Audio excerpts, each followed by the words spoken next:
গাজার দক্ষিণাঞ্চলের সীমান্তে বেসামরিক ফিলিস্তিনিদের লক্ষ্য করে এভাবেই আর্টিলারি চালাচ্ছে ইসরায়েলি সামরিক বাহিনী। উপত্যকায় দখলদারিত্ব ও অভিযান জোরদারে রোববার ইসরায়েলের সীমান্ত দিয়ে ঢুকছে ভারী সামরিক ট্যাঙ্ক। ইসরায়েলি আগ্রাসন থেকে গাজার হাসপাতালও রক্ষা পাচ্ছে না। আল জাজিরা বলছে, উপত্যকার সবচেয়ে বড় হাসপাতাল আল শিফাতে দখলদার বাহিনীর অভিযানের জন্য শত শত ফিলিস্তিনিদের প্রাণ হুমকির মুখে পড়েছে। আমি বুঝি নির্মাণের শিল্প, সালাম স্টিল বোঝে durability. Salam steel, most durable steel. Gaza সিটিতে একের পর এক ভারী সামরিক যান প্রবেশে ইসরায়েলি জিম্মিদের প্রাণ নেতানিয়াহু হুমকির মুখে ফেলছে বলে সতর্কবার্তা দিয়েছে হামাস।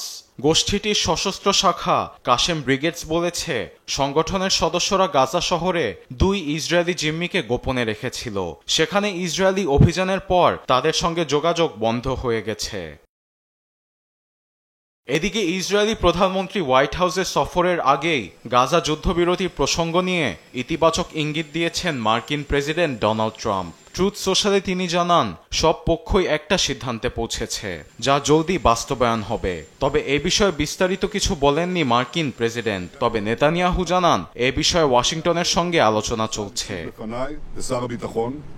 তবে গাজায় যুদ্ধবন্ধে 21 দফার একটি পরিকল্পনা নিয়ে কাজ করছেন ট্রাম্প প্রশাসন। প্রস্তাবনায় গাজায় সব ধরনের সামরিক অভিযান তাৎক্ষণিকভাবে বন্ধ করা হবে।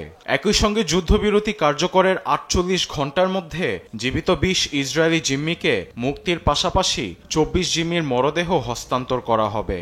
পাশাপাশি মানবিক সহায়তা বৃদ্ধির কথাও উল্লেখ আছে। আরবেদ আফসার, নিউজ ডেস্ক, দেশ টিভি।